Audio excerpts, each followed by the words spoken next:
Gali bertanya kali ini bersama dua tokoh pemuda Kalimantan Barat.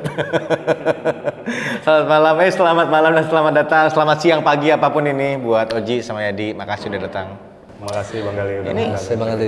Minumannya air apa ya itu? Air putih. Emang di Everyone ada jual ini? Ada request khusus. Ya. Mau dicelup nggak? Ada bacaannya. Cepat sembuh. Cepat sembuh ya. Alhamdulillah. Gimana sehari? kabar kalian? Alhamdulillah sehat. Kayaknya kalian sibuk sekali ya. Alhamdulillah masih diberi. Ini pas mau datang ke sini pun kayaknya Oji lagi ada acara.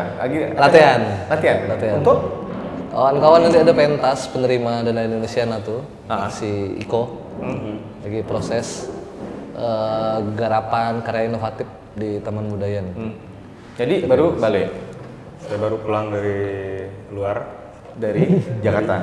Dari Jakarta. Dan katanya mau berangkat lagi.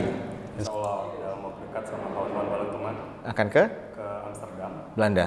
Wow, akan ke Belanda. Asli. Beliau nih, Pontianak tuh cuma numpang duduk bentar ya tuh. Rebahan bentar, halo, berangkat.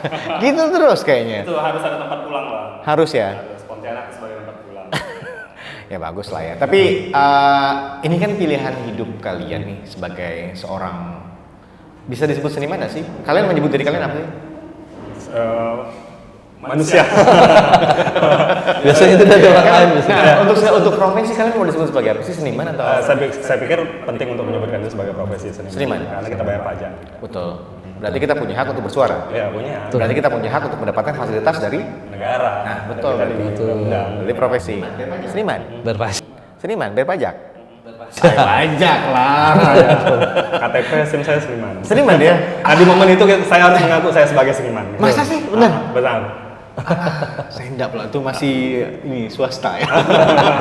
Karena waktu mas buat belum ada yang kategori itu. Oh, belum ada. saya kebetulan KTP tuh SIM tuh waktu itu hilang jadi update lagi gitu. Nah, kalau kalian berprofesi sebagai seniman, kalian melakukan melalui jalur pendidikan formal? Iya. Dua-duanya. Ya. Oke. Dan kapan kalian sadar bahwa kalian itu seniman? Karena kalau aku tuh nggak seseniman itu kalau aku pribadi ya. Jadi kalau melihat karya-karya menurut aku mungkin bukan marketnya, tapi beberapa kesempatan ketemu dengan pertunjukan atau apapun yang kayaknya aku sulit untuk mencerna ini, ternyata aku nggak seseniman itu. Nah, kalau kalian itu kapan kalian menyadari bahwa aku seniman loh? Kapan lah ya? Dan akhirnya memutuskan bahwa makan melalui jalur pendidikan formal.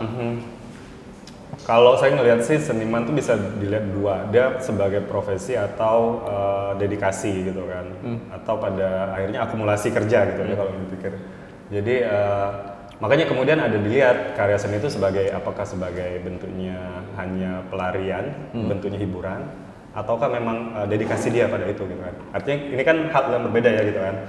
Ada yang akhirnya mencurahkan misalnya di seni itu menjadi pengetahuan sendiri gitu kan. Ya. Makanya kemudian berkembang di sini kan sampai ada kayak artistic research gitu kan. Jadi orang yang berfokus pada gagasan artistik, bentuk dan segala macam itu jadi punya metode yang scientific gitu kan. Jadi sangat ilmuwan gitu kan, ilmiah gitu.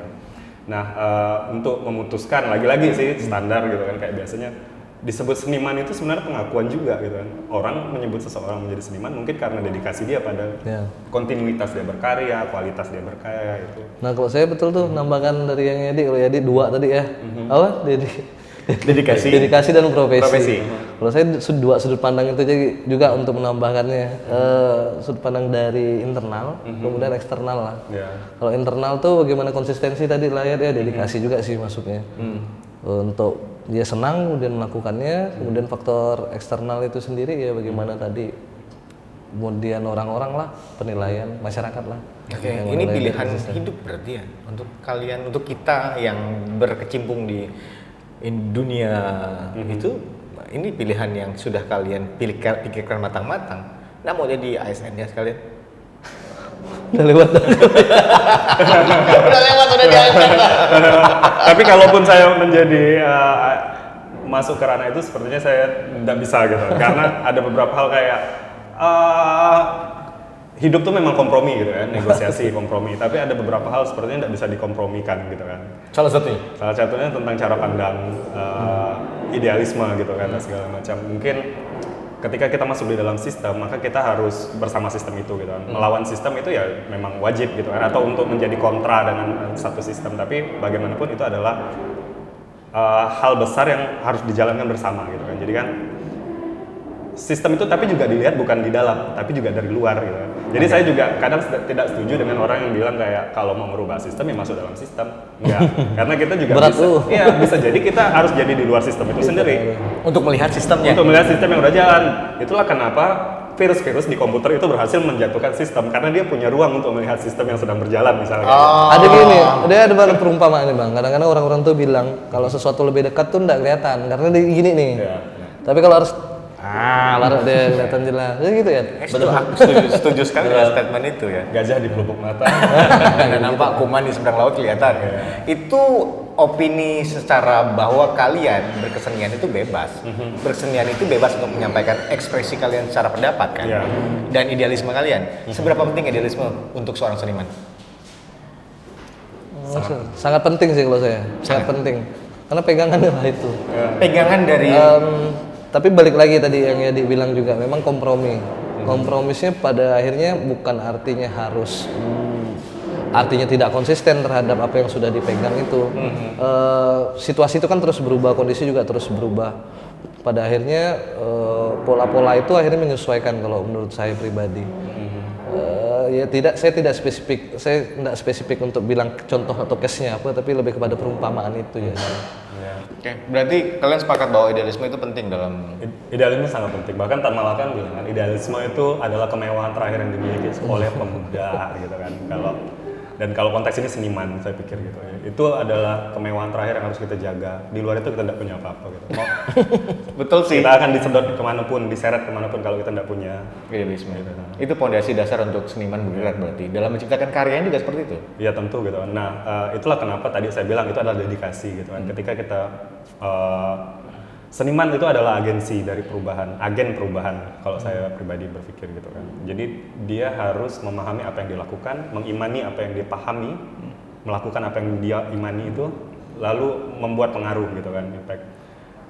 Bohong kalau itu akan berjalan kalau dia tidak punya idealisme untuk mengawal itu semua jadi rantai yang baik gitu kan. Oke, menariknya bahwa idealisme itu penting untuk seorang seniman dan itu adalah menjadi kemewahan yang paling utama dalam kesenian. Bagaimana cara kalian melepaskan unsur idealisme itu dalam karya? Karya setelah dilepaskan ke di publik, itu bagaimana kalian mengkreat itu dan apa yang kalian butuhkan setelah karya itu dilepaskan? Karya yang dilepas ke publik itu milik publik gitu kan. Karya yang dilepas kepada publik adalah milik publik. Berarti Adalah kalau milik publik, gitu. berarti kalau misalnya ada kritisi dari publik tentang karya tersebut, kalian berhak oke-oke aja. Kritisnya itu adalah hak publik gitu kan, karena kritik itu juga kan spektrumnya luas ya kalau menurut saya gitu kan. Dan kita juga harus melihat kritik yang sehat itu adalah menyerang gagasan, bukan menyerang personal gitu kan. Menyerang gagasan bukan Ya, menyerang jadi personal. kalau saya benci sama Bang Gali yang dengan gagasan Bang Gali, saya serang gagasan Bang Gali, bukan saya menyerang personal Bang Gali gitu kan. Itu yang harus dibiasakan dalam diskursus gagasan dan segala macam gitu. Selama ini mungkin kita Cuman kadang baper jadi. Iya, gagal memahami kritik itu adalah serangan personal gitu. Saya pernah dengar beberapa satu kutipan yang menarik, Matthew McConaughey atau siapa gitu ya, lupa detailnya, nah googling aja lah. Ada yang bilang kalau seseorang mengkritik kita dan kita marah atau tersinggung, berarti kita punya masalah dengan ego. Apa iya? Masuk akal nggak? Oh marah ya. Kadang-kadang tuh, iya sih, itu tuh manusiawinya kadang-kadang karena karya itu kan representasi diri ya. Oke. Jadi kalau karya disentuh tuh seakan-akan kayak menyentuh diri kita juga, kurang lebih lah kayak begitu. Berarti seniman juga berhak untuk merespon apapun yang dikritik oleh masyarakat terhadap karya seni yang dilepas. Berhak itu kayak anak diganggu sama orang gitu kan. Akhirnya gitu kan. Tapi kan dalam konteks apa nih? Dalam gitu. Tapi kan resikonya udah pasti kalau dilepas publik bahwa akan ada respon berbagai macam Pasti, ragam. pasti. Karena tidak semua paham dengan apa yang kalian lepas di publik kan Pasti, berarti kan. gitu. Nah, apa yang dibutuhkan kalau kalian lepas publik? Ruangnya kah? Apakah mungkin platformnya kah yang kalian butuhkan kalau kalian lepas karya di publik? Gini Bang, menurut saya karya yang baik itu adalah karya yang terus dibicarakan gitu kan.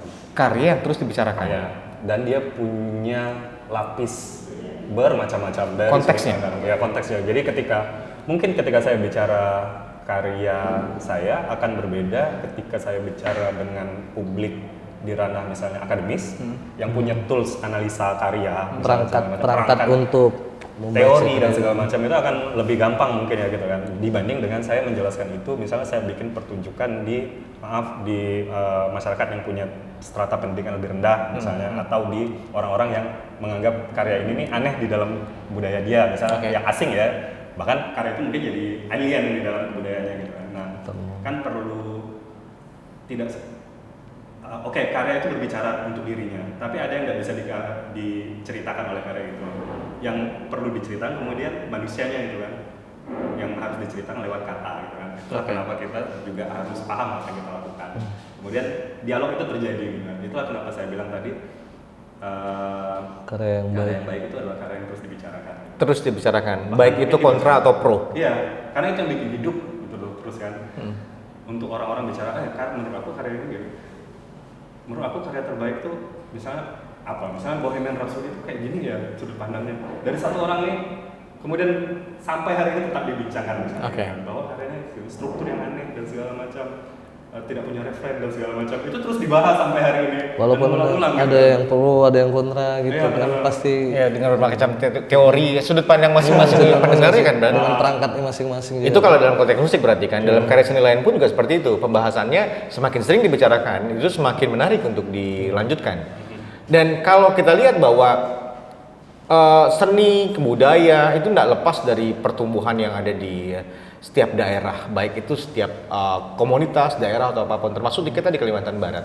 Beberapa waktu yang lalu itu sempat heboh viral di sosial media, heboh sekali tentang masalah taman budaya yang akan dibuat menjadi co-working space atau apapun itu.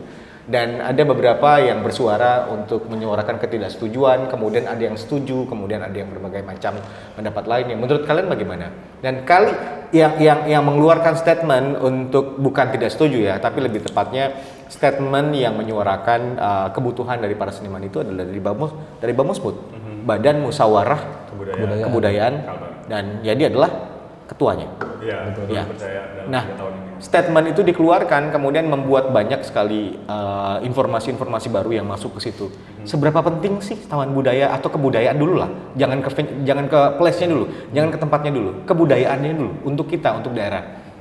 Seberapa penting kebudayaan? Kenapa harus diperjuangkan sampai seperti ini? Ya kalau untuk jadikan bisnis bisa mendatangkan uang, kenapa enggak? Bang Uji. Siapa yang merespon? Silakan. Kalau saya ada 2 mengartikan antara kebudayaan itu sendiri sama spesifik tadi tentang kebudayaan.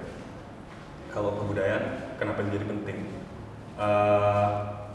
Kita harus setuju dulu bahwa kebudayaan itu bukan hanya spektakel, bukan hanya pertunjukan, bukan hanya yang terjadi di panggung, di bawah panggung-panggung lampu-lampu gemilap dengan sound system yang hingar-bingar gitu. Dengan gemerlap gitu kan. Tapi kebudayaan itu adalah nilai yang hadir di keseharian kita, yang membentuk masyarakat yang ada di sekitar kita. Itu adalah setuju. Dan pemerintah itu sudah kemudian merumuskan lewat Undang-Undang Pemajuan Kebudayaan, Undang-Undang Nomor 5 Tahun 2017, atau kemudian tadi dibilang namanya Undang-Undang Pemajuan Kebudayaan. Mereka merumuskan, kemudian ada 10 objek pemajuan kebudayaan. Nanti silakan di teman-teman mungkin kalau mau track 10 pemajuan kebudayaan itu, misalnya ada istiadat, ritus, pengetahuan lokal, bahkan seni masuk. Itu salah satu unsurnya gitu kan. Dalam seni kan masih banyak lagi gitu kan. Nah artinya begitu luas sekali sebenarnya kebudayaan untuk didefinisikan. Tapi harus ada klaster untuk memahami ini gitu. Maka muncullah tadi itu 10 objek pemajuan kebudayaan. Nah dari 10 objek pemajuan kebudayaan ini kita melihat bagaimana semuanya itu punya peran penting di masyarakat gitu kan. Bicara seni tidak mungkin lepas dengan pengetahuan lokal itu sendiri, pengetahuan tradisional. Bicara ritus itu tidak lepas dari misalnya teknologi tradisional gitu kan, itu bagian dari ini gitu kan. Bicara ritus lagi tidak lepas dari sastra lisan atau bahasa lokal gitu kan. Nah semuanya saling bertalian, tidak bisa dilihat sebagai hierarki. Artinya itu ada, bicara satu hal itu berarti juga harus memperhatikan yang lain, dan ini menjadi penting gitu kan. Masyarakat itu harusnya dilihat sebagai subjek dari pemajuan kebudayaan ini. Kalau tadi lihat kan objeknya gitu kan. Kita adalah subjeknya, kita yang hidup dari kebudayaan itu atau kita yang menghidupinya. posisinya jelas gitu kan. Dan pemerintah itu adalah fasilitator untuk kemudian memfasilitasi kebutuhan masyarakat ini untuk memajukan kebudayaannya gitu kan. Jadi bukan lagi sebagai orang yang mengambil kebudayaan itu sekedar ya, walaupun tidak masalah gitu kan, membuat sesuatu yang gemerlap dan segala macam. Tapi untuk menghidupkan tradisi itu juga penting untuk melihat ekosistemnya gitu kan dalam ranah ini. Ini menjadi penting untuk memahami ini. Kemudian terutama sejak Dirjen Kebudayaan Pak Hilmar Farid itu juga kemudian merumuskan itu kan Undang-Undang Pemaju Kebudayaan, kemudian ada Perpres 114 tahun 2022 tentang strategi pemajuan kebudayaan. Nah, strategi ini dirancang sebegitu jelas tentang arah dari pembangunan kebudayaan gitu ya, dengan beberapa hal gitu kan. Artinya mereka sudah berpikir matang tentang bagaimana strategi di level pemerintah pusat gitu kan, dan menularkan pengetahuan ini ke level-level lainnya. Itulah kenapa peran pemerintah itu penting hanya sebagai fasilitator agar pengetahuan dan informasi itu bisa menjangkau teman-teman yang lain. Kemudian teman-teman itu bisa saling bahu untuk membuat sesuatu gitu. Karena wacana pembangunan itu harus datang dari bawah juga gitu kan, terutama kebudayaan. Nah, salah satunya kemudian kita kerucutkan gitu kan, bagaimana di tanggung jawab pemerintah selain fasilitator itu kan juga menyediakan ya gitu kan, kemudian memfasilitasi. Salah satunya kalau kita kerucutkan itu pertanyaan Mbak Gali tadi tentang misalnya ruang kebudayaan gitu kan. Itu menjadi penting sebenarnya gitu kan, karena itu adalah kewajiban pemerintah untuk memfasilitasi teman-teman terutama yang berada di sektor kebudayaan ini gitu kan. Bahkan kalau kita kerucutkan seni, untuk mengekspresikan diri, untuk mengaktualisasikan diri, untuk ada di tempat yang aman dan nyaman dalam mengekspresikan kebudayaan mereka gitu kan. Dan itu jadi tanggung jawab pemerintah dalam memfasilitasi ini. Saya potong. Berarti tugas pemerintah adalah sebagai fasilitator, memfasilitasi apa yang dibutuhkan oleh para seniman. Itu yang diutamakan. Nah, selama ini di kita, apakah itu sudah berfungsi dengan baik tugasnya? Bang Uji mau jawab? Ini pas jawab pertanyaan yang ini agak aneh. Kata kuncinya fasilitator tadi kan pada akhirnya. Kalau dibilang apakah sudah menjalankan, sudah. Apakah sudah maksimum atau maksimal, itu relatif pada akhirnya. Jadi kita akan lihat dari segala macam inilah ya, segala macam sudut pandang. Kalau menurutku sudah, itu juga sudah, karena ada kok ininya, maksudnya ruangnya itu ada. Memang mirisnya pada akhirnya persoalan yang selalu juga dibahas sama kawan-kawan tentang fasilitas, persoalan tenis ya. Akhirnya fasilitator tadi kan yang menunjang untuk persoalan-persoalan sarana prasarana, ruang dan lain-lain. Itu tuh memang sangat kurang. Kenapa dibilang kurang? Karena kalau kita komparasikan dengan daerah-daerah yang ada, kita kan harus punya itu studi-studi ke sana juga. Kalau kita harus punya komparasi itu, dan kemudian melihat kebutuhan kawan-kawannya juga. Gitu. Kalau saya lihat hari ini ya kawan-kawan beraktivitas dalam ruang senian itu dengan keterbatasan itu. Tapi apakah kawan-kawan berhenti untuk melakukan pengkaryaan? Kan tidak. Dari keterbatasan itulah kawan-kawan terus malah bertambah kreativitasnya kan Bang. Ruang yang terbatas itu malah bertambah kreativitasnya. Aku nggak tahu nih, agak sedikit melompat atau enggak. Misalnya kayak gini, ini subjektifku tuh kadang-kadang menilai kayak gini. Ketika di luaran kawan-kawan seniman yang ada di luar, misalnya di Jawa lah ya, dengan ruang-ruang dan fasilitas yang sudah sangat mapan, dengan gemerlap panggung, kemudian dia coba keluar, akhirnya dia misalnya buat pentas di jalan atau di kafe-kafe, atau dia buat pameran di trotoar atau di mana gitu. Itu karena mungkin dia udah lumayan capek dengan ruang yang mapan, ruang yang representatif, jadi gagasannya pengennya keluar dari ruang itu, sehingga dilakukan itu. Kalau kita ini kan itu di daerah lain, tapi kalau di daerah kita nih kan, kenapa akhirnya, banyak seni akhirnya dipentaskan di ruang publik itu karena kita tidak punya. Iya, pada akhirnya itu bukan ruang kreativitas yang mengarahkan kawan-kawan untuk menciptakan ruang itu, tapi memang Ya. Oke. Mungkin ya. Tapi itu boleh. Kita anggap bahwa apresiasi dari pemerintah. Pemerintah sudah bukan mulai, memang mempunyai fungsi sebagai fasilitator kan, dan sudah mulai bekerja untuk melakukan itu. Dan walaupun mungkin ada beberapa miskomunikasi yang kita lihat dari statement yang ada, kemudian apa yang beredar di sosial media, kemudian Mbak Musmut mengambil sikap tegas bahwa ada beberapa hal yang tidak disepakati, mulai dari fungsi yang sedikit berubah. Fasilitas utama yang harusnya diutamakan tapi ternyata tidak tersentuh. Kemudian, ini pernyataan Mbak Musmut yang baru.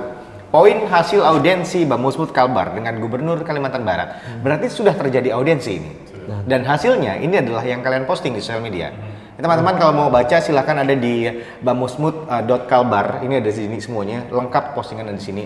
Dan hasilnya adalah apresiasi dan terima kasih dari seniman, penggiat dan budayawan. Mbak Musmut Kalbar memberikan apresiasi dan ucapan terima kasih atas niat baik Gubernur dan juga Wakil Gubernur untuk menghidupkan kembali Taman Budaya. Memang sudah ada realisasinya dengan beberapa program kerja yang dilakukan beberapa waktu yang lalu. Tapi Mbak Musmut Kalbar dan Gubernur Kalbar sepakat bahwa menghidupkan kembali Taman Budaya adalah gagasan baik dan dapat diteruskan. Adapun mengenai rencana working space di area Taman Budaya boleh saja dihadirkan. Tapi dengan catatan bahwa yang utamanya harus dibereskan terlebih dahulu, betul? Itu poin utamanya. Dan ini berarti sudah akan direalisasikan, gitu kah? Atau hanya masih wacana saja? Sudah ada tanggal pasti kapan akan melakukan revitalisasinya, untuk renovasinya dan lain-lainnya untuk yang baru? Atau ini masih wacana yang harus kita kawal? Dari yang berita tadi ya, udah muncul ya? Ya. Saya pikir ada juga beberapa berita yang kemudian muncul gitu kan, bahwa mereka akan merealisasikan itu di tahun 2026. Tapi itu kan komitmen yang tadi memang harus dikawal. Itulah kenapa pentingnya kita sebagai seniman, dalam hal ini konteks ini ada Bamus gitu kan, sebagai akumulasi suara untuk menjaring gitu kan, suara agar bisa jadi paduan suara bersama gitu kan. Jadi suara itu tidak tunggal gitu, jadi lebih kuat gitu kan. Nah, pentingnya partisipasi publik itu juga harus dipahami sama pemerintah gitu. Terutama kalau kita balik lagi ke tadi kayak Undang-Undang Kemajuan Kebudayaan. Undang-Undang Kemajuan Kebudayaan itu saya pikir itu sangat revolusioner gitu. Karena pemerintah benar-benar memikirkan strategi melibatkan publik di situ gitu. Pemerintah, terutama Pak Gubernur mungkin dan Pak Wakil Gubernur juga harus memahami bagaimana skema itu. Ada yang namanya pokok pikiran kebudayaan daerah. Pokok pikiran kebudayaan daerah. PPKD. itu digarap setiap 5 tahun sekali gitu kan. Itu bersama dengan berarti apa RPJMD kalau daerahnya gitu kan. Nah, itu selalu diupdate. Itu mengawal pembangunan di sektor apapun, tapi yang ini lewat sektor budaya gitu kan. Dan di situ sangat jelas partisipasi publik itu harus dihadirkan gitu kan. Karena dia sifatnya bottom up. Memang pembangunan itu harus juga memperhatikan selain dari atas ke bawah juga bawah ke atas gitu. Nah, itulah kenapa kami juga kekeh bahwa ini harus dikawal gitu. Karena yang menjadi subjeknya itu adalah, kalau dalam konteks ini adalah kami sebagai seniman gitu kan. Buat apa bangun sesuatu kalau tidak berguna gitu kan. Ya. Untung kalau jadi gedung serbaguna, kalau nggak jadi kan berarti gedung serba tidak berguna gitu. Nah, jadi itu tadi terkait dengan statement Bamus yang kami sepakati, selalu kami sepakati, kami tidak anti dengan pembangunan ya Bang Uji ya. Betul. Working space itu tidak masalah gitu kan. Taman budaya harus jadi ruang yang sangat inklusif. Yang harus terbuka untuk siapa saja, itu sepakat harus kita.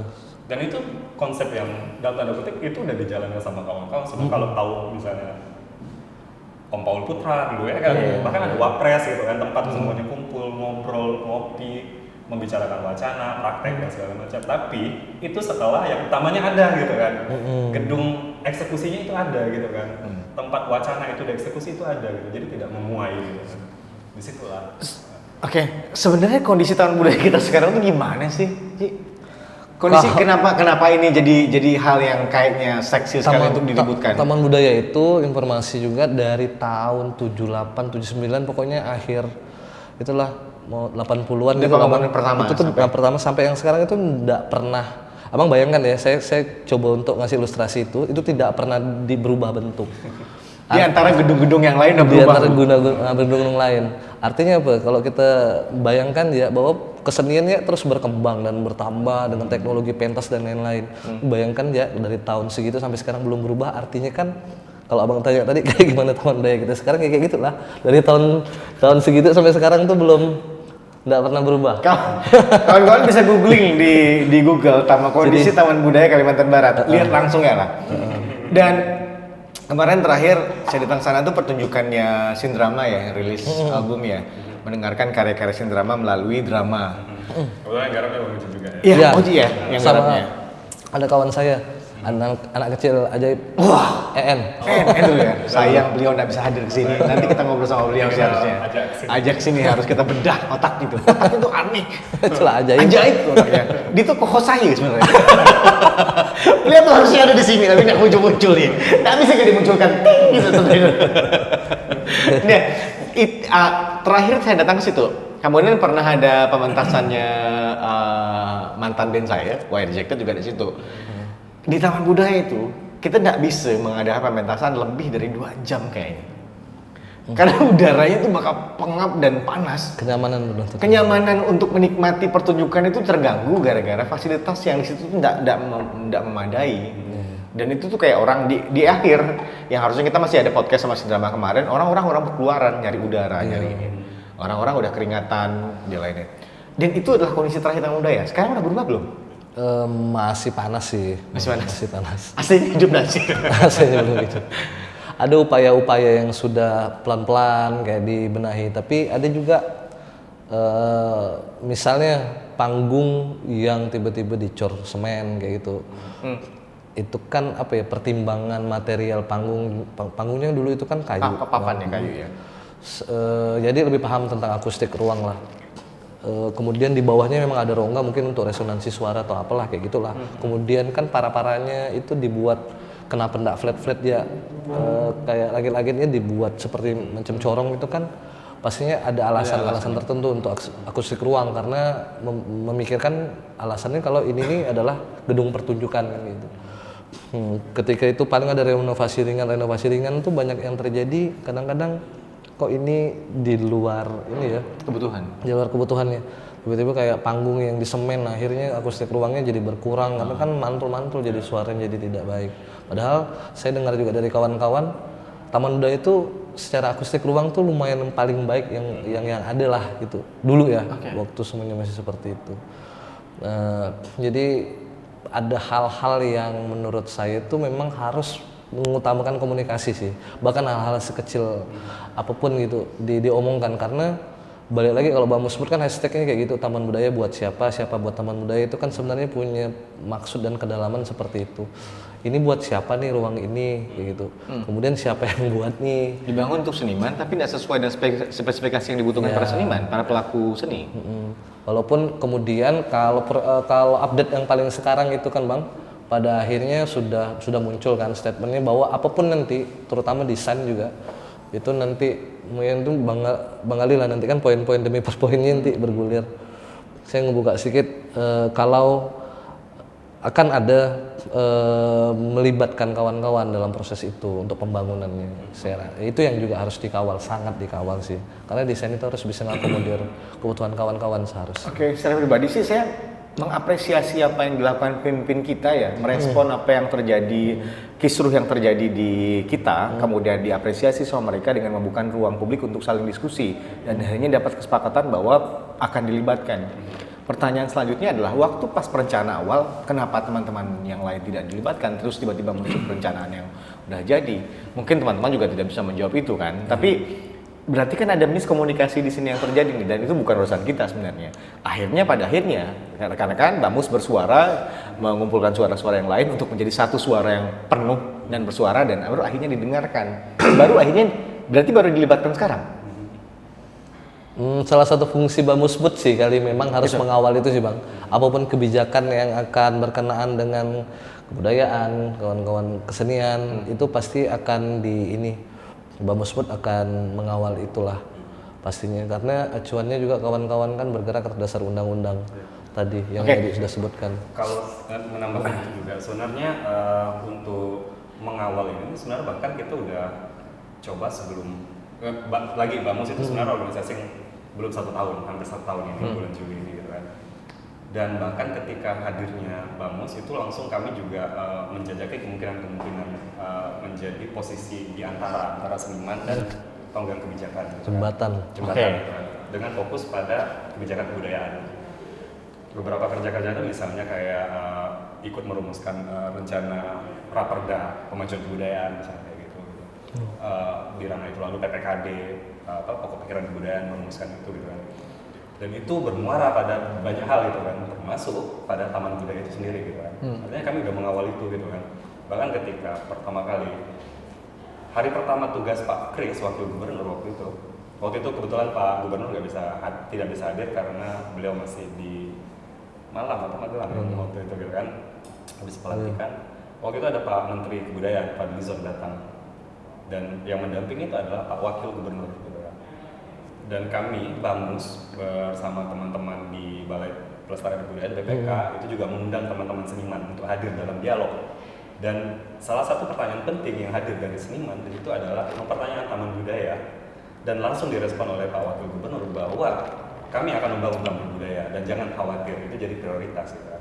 Artinya kami sudah cukup senang gitu kan karena Itu statement langsung dari itu beliau. statement langsung. Saya ingat waktu kedatangan Pak Fadlizon, silakan nanti dicek, saya lupa tanggalnya gitu kan. Jadi di situ hadir banyak pihak gitu kan. Jadi itu didengarkan statement itu gitu. Jadi kami juga cukup lega dan cukup senang gitu kan karena apa yang kami kawal itu ternyata bermuara di hari pertama tugasnya Pak Wakil Gubernur waktu itu gitu kan. Oke. Tapi lagi kami juga berpikir statement itu juga harus dikawal gitu kan, bahwa bagaimana arah pembangunan itu juga jadi tugas kita sebagai seniman, sebagai subjek dari pembangunan itu gitu. Tapi ternyata kami kalah cepat, tiba-tiba dalam 2 minggu ternyata udah ada cita-cita untuk membangun coworking space gitu kan. Nah, artinya saya sepakat tadi ada miskomunikasi, tapi kalau bahasa kami nyebutnya salah paham gitu kan. Itu selalu dipakai oleh pemerintah sebenarnya kan, ini hanya salah paham.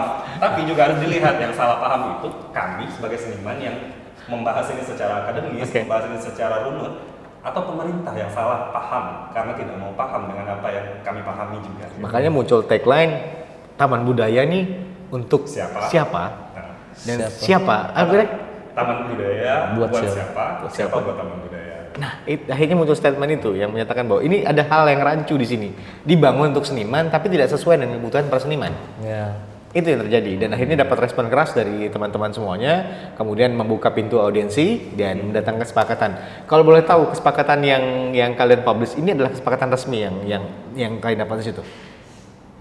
Dan tadi menyebutkan bahwa tahun 2026 akan dibangun, itu dapat dari mana? Dari media tadi. Dari media. Media? Ya. Beberapa media tuh sudah mengcover pernyataan beliau gitu. Kebetulan ya Bang Uji ya. Kemarin di tanggal 18 itu salah satu acara launching lah beliau soalnya nyebutnya launching Pak Gubernur karena hadir juga di sana. Launching Taman Budaya. Makanya kawan-kawan mengapresiasi karena Taman Budaya UPT Taman Budaya dikembalikan nih Bang sama pemerintah.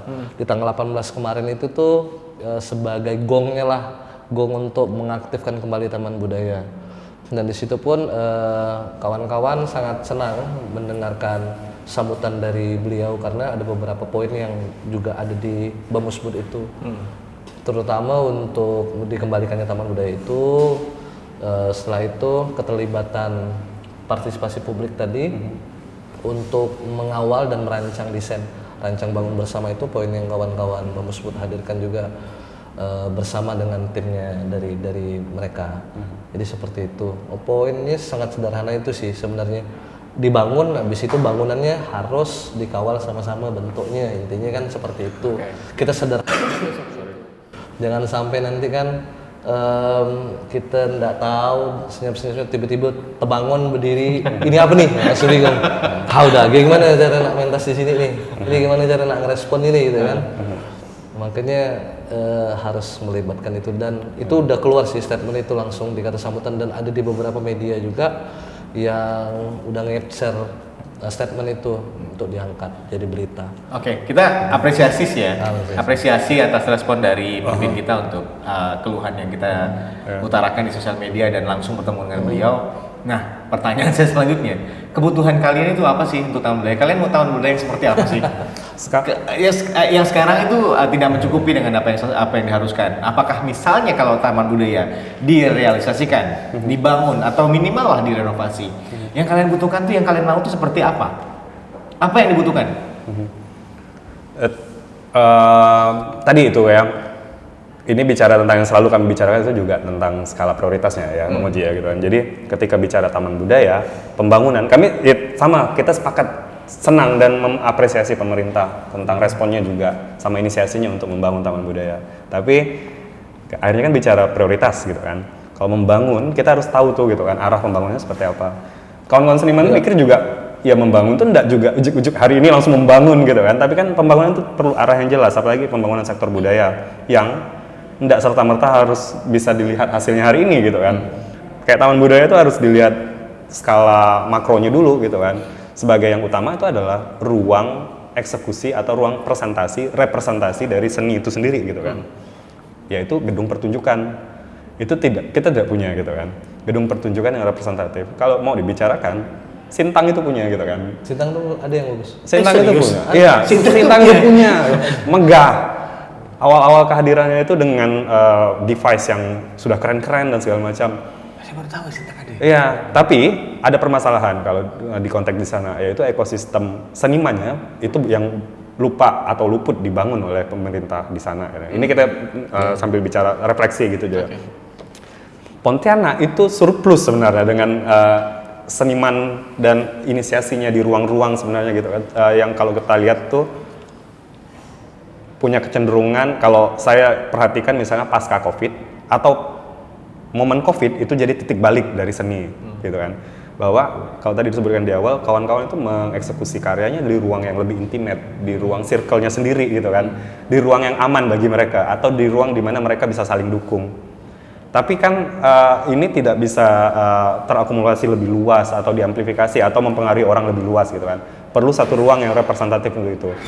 Taman budaya sebagai kewajiban pemerintah itu harus ada untuk memfasilitasi fragmen-fragmen ini yang banyak gitu kan di taman budaya. Yang sebenarnya mereka saling dukung gitu kan. Saling urun daya untuk membangun ekosistem. Itulah kenapa taman budaya itu harus ada untuk jadi ruang channel untuk menyalurkan ini di situ. Oke, gitu kan. jadi bukan hanya sekedar dibangun ada panggung kemudian buat pertunjukan, Tidak. tapi disepakati dengan banyak penggunanya, banyak seniman-seniman yang menggunakan taman budaya, apa yang mereka butuhkan itu berarti yang Iya, dan bisa disepakati. Dan yang harus dibangun adalah sesuatu yang bisa mengakomodir itu gitu. Gedung pertunjukan yang layak jadinya itu jadi sangat penting gitu kan. Oke. Itu. Mau kemudian pentasnya kecil, maksudnya bentuk pertunjukannya kecil atau dalam skala yang tidak sebesar itu ya tidak masalah. Yang penting gedungnya presentatif dulu gitu kan. Kemudian untuk mengisi di dalamnya sumber daya dan segala macam itu kan bisa sangat organik ya juga kemudian gitu kan. Nah, kehadiran ruang dan sumber daya yang mumpuni itu menjadi penting untuk kehadiran ruang kebudayaan terutama di taman budaya, saya pikir gitu. Oke, kesimpulannya bahwa setiap taman budaya itu memang dibutuhkan untuk mereka-mereka yang menjadikan taman budaya itu adalah tempat untuk menjadi representasi karya yang mereka keluarkan atau mereka rilis ya, ke publik. Ya. Dan selanjutnya dipentaskan untuk ruang mereka sendiri berarti kan. Dan itu yang dibutuhkan, kesepakatannya adalah itu yang dibutuhkan. Jadi butuh diskusi antara pemerintah yang akan membangun sebagai fasilitator dan juga kepada teman-teman seniman, teman-teman pelaku budaya yang membutuhkan gedung itu. Sebagai mitra strategis. Kata-kata mitra strategis itu kayaknya terlalu inilah ya kalau pemerintahan buat kita yang udah lah gitu. Jadi tapi memang itu yang sering terjadi ya. Ya itu wacana yang masih akan terus dipantau sampai dengan kedepannya berarti kan. Udah ada statement? Tadi itu harus dipantau sih. Memang panjang nih Bang dipantau. Saya mau coba agak sedikit ke ini. Ada beberapa poin juga. Kita taman budaya sudah alhamdulillah dikembalikan, kemudian kita sedang mengawal bagaimana desainnya tadi bisa mengakomodir semua kawan-kawan dari lintas disiplin. Pada akhirnya nanti juga akan ngobrol ke persoalan yang lain. Karena jangan sampai ini penilaian ya. Pada akhirnya kadang-kadang ketika gedungnya jadi dan gedungnya menjadi sangat bagus, dia malah berjarak sama senimannya. Kayak gitu biasa. Berjalan dalam konteks apa? Bisa jadi nanti kita nggak tahu bagaimana kebijakan untuk retribusi ininya tiba-tiba langsung melonjak tinggi karena persoalan air dan segala macam. Listrik. Regulasi nanti kayak gimana dan lain-lain kan kayak gitu tuh Bang. Kawan-kawan kan harus berbicara tadi tuh di ekosistemnya sanggar-sanggar ini mampunya berapa, nanti pertimbangan retribusi itu juga harus menjadi penting. Harus bertimbang dari sudut pandang nih aset bangunannya kan atau nanti kemampuan sanggar-sanggar itu dalam bisa mulai itu jadi mungkin punya pandangan dan itu tapi proyeksi ke depan lah ya. Untuk jadi sangat banyak tuh Bang Deko, jangan sampai nanti pun kalau sudah bagus sudah bisa mengakomodir kawan-kawan nggak mampu bayar. Ya, makanya Bang, betul, makanya pembangunan ini harus memperhatikan itu juga gitu kan. Plus minusnya, lalu itulah kenapa tadi juga saya bilang pembangunan itu harus ditakar. Misalnya dalam 5 tahun kepemimpinan beliau ya, kalau dalam 4 tahun targetnya apa gitu kan. Kalau itu sebagai komitmen dan arahnya seperti apa gitu. Semua orang bisa bilang pembangunan gitu kan akan seperti apa, tapi pembangunan yang seperti apa gitu kan. Semua orang ingin membuat sesuatu yang baik, tapi baik yang seperti apa. Jangan-jangan yang baik bagi mereka tidak baik bagi kita gitu kan kayak gitu. Secara konteks kalau memang ini dibutuhkan, tapi kalau melihat dari apa yang kekhawatiran kita bahwa ini mungkin akan menjadi tidak terjangkau itu tadi oleh beberapa seniman. Bukannya ini adalah tujuan dari pembangunan co-working space itu tadi yang di awal. Kalau misalnya bangunannya udah jadi oke, kebutuhannya oke, kemudian working space ini dibangun untuk menunjang tumbuhnya taman budaya, apakah tetap boleh? Working space-nya, ya anggap aja working space ini, keuntungan dari working space ini untuk menghidupi taman budaya. Atau dia menurunkan sedikit biaya. Pertanyaannya berarti setelah taman budayanya jadi berarti ya? Perlu saja gitu kan. Setelah taman budaya itu jadi, setelah prioritasnya itu prioritasnya jadi. diutamakan. Ya kan selalu ada gitu kan, selalu ada prioritas dan ini gitu kan. Artinya setelah aspek ekosistem seninya muncul gitu kan, seni ada namanya ekonomi budaya gitu kan, ada kemudian ekonomi kreatif, itu hal yang berbeda gitu kan. Tapi tetap ekonomi kreatif itu skalanya lebih pada hilir gitu kan. Ekonomi budaya itu bisa bicara dari hulu ke tengah gitu kan. Nah, untuk menjadi lebih inklusif, diakses publik lebih luas gitu, perlu ruang-ruang yang lebih inklusif tadi gitu kan, terutama pada aspek ekonomi gitu kan.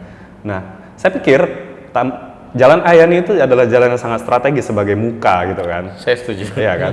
Saya tidak masalah gitu, kayak taman budaya itu dibangun sebagai kawasan yang kompleks gitu kan. Tapi kita menggunakan pendekatan seperti apa gitu kan. Kalau kita menjadikan kebudayaan itu sebagai branding, itu menjadi strategi yang cerdas menurut saya. Kalau berpikir lagi yang sering saya kritisi adalah pemerintah itu sering bilang bahwa kebudayaan itu adalah investasi, gitu kan. Investasi jangka panjang. Tapi kalau kita tidak tahu arah investasi, kita namanya investasi bodong gitu kan. Dan itu jadi investasi yang gitu kan. Jadi untuk tahu, kita harus punya strategi yang jelas tentang itu gitu kan. Jangan-jangan kita ingin menjadikan budaya itu sebagai wajah depan gitu kan. Branding dan segala macam untuk melihat Kalimantan Barat ya, karena konteksnya itu kan, atau Pontianak sebagai muka gitu kan. Nah, kalau mau berbisnis, sektor budaya itu bisa mengakumulasi atau memobilisasi gitu kan. Itu justru bukannya hal yang seksi untuk dibisniskan ya sektor budaya itu ya? Kemudian dia akan mendatangkan sesuatu gitu kan.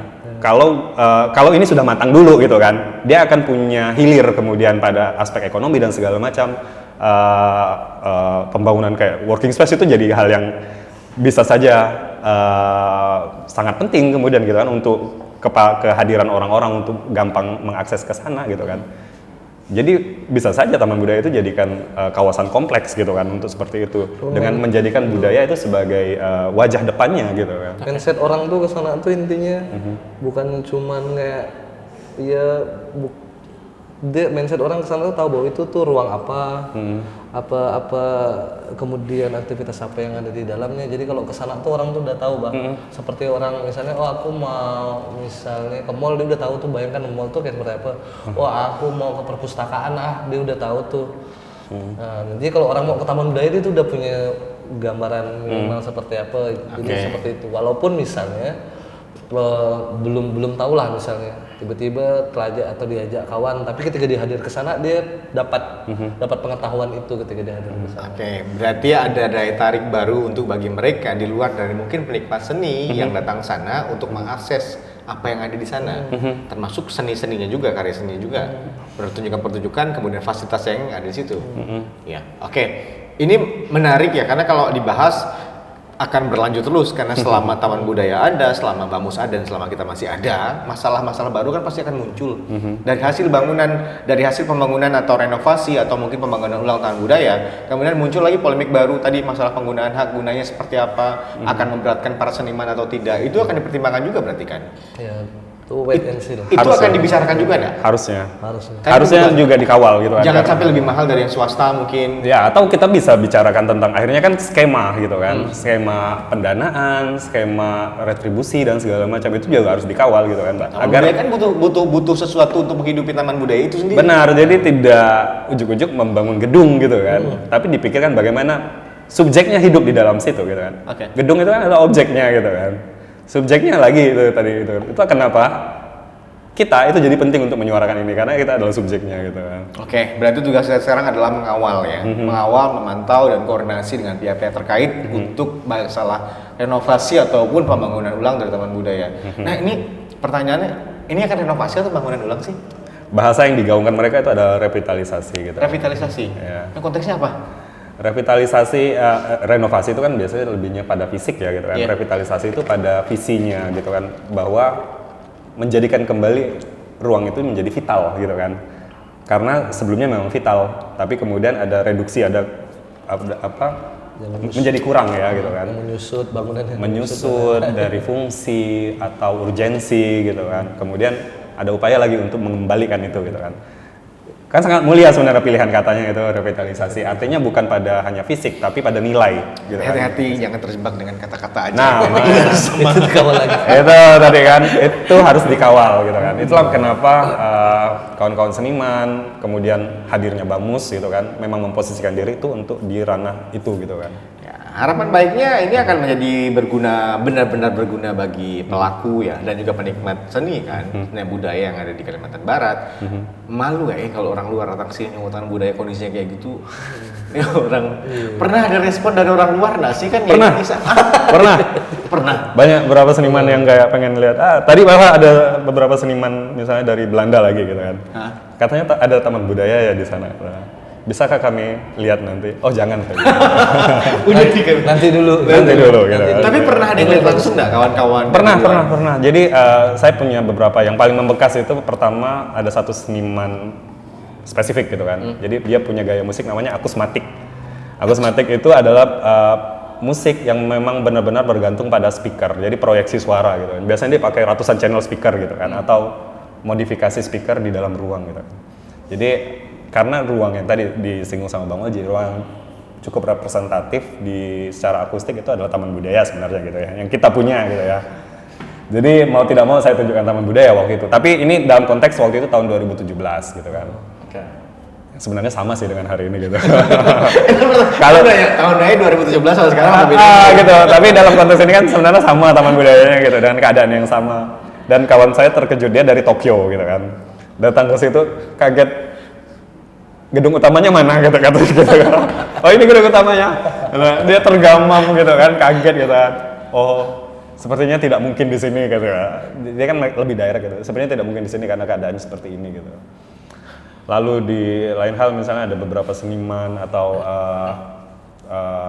teman-teman dari sebut kayak misal kedutaan suatu negara gitu hadir datang gitu kan, ingin lihat-lihat, kemudian dalam bayangan mereka punya ekspektasi mungkin kan, tapi dalam kenyataannya ya ternyata tidak sesuai gitu kan, akhirnya ya udah tidak jadi gitu kan. Nah tapi juga mengetahui tentang kelemahan-kelemahan di dalam sistemnya yang bagi mereka itu tidak cocok ya untuk bekerja sama gitu kan. Jadi ya ada dua case kan, yang satu tuh tentang ranah artistik gitu kan dan kebutuhan ruang, dan satu tuh tentang proyeksi tentang pengelolaannya gitu kan. Artinya sebenarnya kita punya potensi gitu kan, dan sebenarnya banyak seniman datang ke sini gitu. butuh ruang gitu kan. Tapi tidak ada gitu kan. Tapi kok bagi kita yang bertahun-tahun rasanya normal ya taman budaya gitu-gitu terus. Karena sebal dan karena itu lah tadi memang masanya itu ya udah karena keterbatasan itu udah tapi kan ada yang bertanggung jawab untuk memfasilitasi tadi. Harusnya bisa ngeliat itu lah. Iya. Ya minimal paling tidak kita didengarkan dulu lah di beberapa yang ini kita melihat bahwa oh ada nih peluang untuk taman budaya menjadi lebih baik lagi daripada yang sekarang kan. Tinggal proses pengawalannya untuk 2026 akan direalisasikan seperti apa. Makasih kawan-kawan udah datang nih ya, udah ngobrol sama kita walaupun topik pembicaraan kita agak berat ya kawan-kawan ya. Kalau udah itu pun enggak apa-apa sih. Nanti kita buat potongan-potongan kecil dari obrolan kita untuk hari ini karena saya berbicara dengan akademisi. Saya enggak punya saya enggak ngerti. saya enggak seniman itu, tapi kawan saya seniman, Andrew namanya, dia seniman banget. Nanti kita ajak. Nanti kita ajak ngobrol ya, ajak ngopi ya dia. Kamu ada progres, ada project apa lagi dalam waktu dekat? Jadi katanya tadi mau ke Belanda sama Balantuman. Ya, dalam waktu dekat kawan-kawan akan ke Belanda untuk konser di sana. Kebetulan melanjutkan karya yang udah di-develop dari beberapa tahun terakhir ini gitu kan. Akan tampil di Holland Festival untuk kedua kalinya gitu. Konser ya? Konser ke Belanda ya? Ya Allah gitu, konser kan sungai rengas lah gitu, Jermanin. Iya benar, nyari gigs kayak gitu. Tapi bukannya seniman itu butuh keresahan ya? Dan salah satu tamu budaya itu kan keresahan ya? Itu kan bisa menjadi iya kan seniman karya ini berangkat dari keresahan gitu.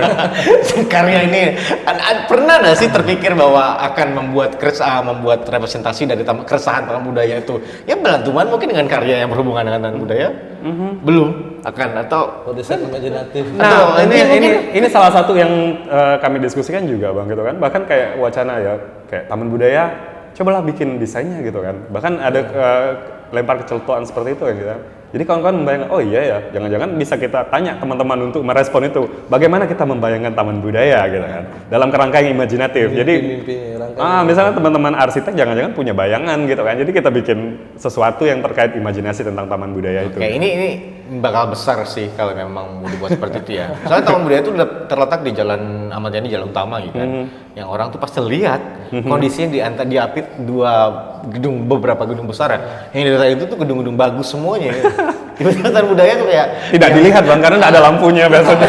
Tapi sekarang ada. Gitu. Ada ya. Yang tripleknya tuh jatuh gitu kayak. Alah. Aduh, panggungnya kayak gimana? WC-nya yang panggungnya berdempul. Dempul ya? Ya lah kalau kawan-kawan yang mau datang ke taman budaya itu sedih. Nggak kayak, masa sih budaya kita kayak gini? Tadi ada obrolan dari kawan saya lucu gitu kan. Jadi, ya Allah katanya, di tempat saya nih, dulu ngerjakan sesuatu tuh nggak pakai baju gitu kan. Karena kepanasan gitu kan. Udah selesai dah masalahnya, saya udah punya AC dan segala macam. Saya datang ke taman budaya, ternyata masih sama kawan-kawan bikin karya, latihan kesian, nggak pakai baju biasanya gitu kan, main gitu kan, panas-panas dan orang nonton panas-panas. Dari zaman dulu ternyata belum selesai masalah taman budaya, panas nih gitu.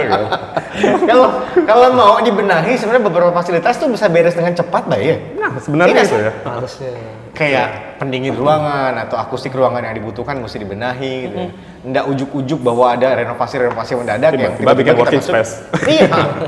Kan enggak gitu konsepnya kan. Untuk bahkan sederhananya sederhananya ya kalau ada dananya kalau mau benahi dalam dulu gitu ya. Entah fasilitas disehatkan dulu agar kawan-kawan yang pakai ruangan itu juga sehat gitu kan berkaryanya. Itu bangunan tahun berapa yang ada sekarang? Itu tahun 78, 79, 80. Berarti dari awal bagian depan nggak pernah berubah? Ya, betul. Kecuali yang kursi-kursi semen yang ada di bagian depan itu. Berkursi, sekarang udah tak ada berkursi. Dulu ada pagar sebenarnya tuh depan penonton itu pagar semua itu Pak. Macam-macam lah. Tapi secara bentuk benar-benar besarnya itu nggak berubah. Tetap begitu ya? Yang gedung dalamnya tuh Bang ya? Gitu dari dulu tuh ya? Wah luar biasa, berapa kali ganti pemimpin kita masih begitu juga tuh. Orang teknologi pentasnya udah kemana-mana. Asli. Orang pentas bisa pakai slang dari sana terjun ke sini, pakai apa, bisa mutar-mutar panggungnya. Ini nggak bisa ya itu. Itu mungkin kalau 20 tahun lagi tidak diperbaiki jadi cagar budaya. Nggak boleh dirombak Bang. Iya. Kejarannya cagar budaya. Mungkin kejaran cagar budaya ya. Atau mungkin malah dialokasikan. Tapi bahaya nih nanti omongan ini gitu. Itu idealnya. Kita masih butuh taman budaya kan? Kita masih butuh taman budaya. Kita masih butuh taman budaya Dan sekarang udah direspon. Kita Tinggal tunggu ya, minta dikawal sama-sama, dilihat sama-sama kan Bang. berarti siap bahwa nanti ke depannya apapun yang akan terjadi akan dibahas dengan sama-sama. Harus. Apapun masalah yang akan timbul, misalnya pembiayaan dari taman budaya itu sendiri akan kalian bahas sama-sama. Bukan kalian ya, kita ya, untuk bahas menyelesaikan sama-sama juga berarti kan? Oke, ini menjadi PR untuk kita semuanya bahwa yang mengawal bukan para seniman saja kan? Bukan. Tapi semuanya. Dan kami mau highlight Bang bahwa pernyataan-pernyataan kami, Bamus atau teman-teman seniman dan kritik kami pada Taman Budaya ini bukan dalam artian membenci pemerintah gitu kan. Tapi untuk memanggil pemerintah, kami jadi partner loh gitu kan. Kami peduli, kami memikirkan gitu. Kalau kami tidak mikirkan, kami tidak mau ambil pusing tentang Taman Budaya. Tidak ada personal di sini. Ini adalah bentuk kontribusi kami menjadi pengawal ini gitu kan. Berarti PR-nya adalah apapun yang kita kritisi adalah gagasannya tadi kan. Gagasan yang bukan personalnya. Iya, jangan diambil baper gitu. Jangan baper kalau dikritisi sama ini ya. Kalau pemerintah juga pengen buka diskusi sama kita sangat terbuka. Iya, kan? betul. Oke. Baik, terima kasih kawan-kawan. Nanti sebenarnya ada obrolan lebih detail ya masalah polemik Taman Budaya yang udah. Tapi kan di podcastnya Las, kalian katanya udah datang ke duluan sana ya. Udah dipublish belum sih? Apa tuh? Udah dirilis belum podcastnya? Belum tahu nih ya. Tidak apa-apa lah. Nanti kawan-kawan kalau mau nonton detail tentang kejadian belakang dari peristiwa yang kita obrolkan hari ini, silahkan nonton podcastnya kawan-kawan Las ya. Ya, kemudian ada yang lain-lain juga. Terima kasih sekali udah datang. Next, kalau ada masalah kita ngobrol lagi. Enggak sih, kita ngobrol. Maksudnya enggak harus ada masalah gitu. Makasih kawan-kawan, sampai jumpa. Terima kasih. Nikmati tontonan kita. Kalau bingung, tanya aja kawan-kawan yang lain ya. Agak berat, saya pun pusing sekali ya. Yang penting Taman Budaya kita kawal pembangunannya 2026. Sekarang 2025 ya. Di tahun 2026 akan jadi seperti apa Taman Budaya. Terima kasih. Sampai jumpa. Thank you ya. Kalian ngasih informasi yang sangat akademik sekali.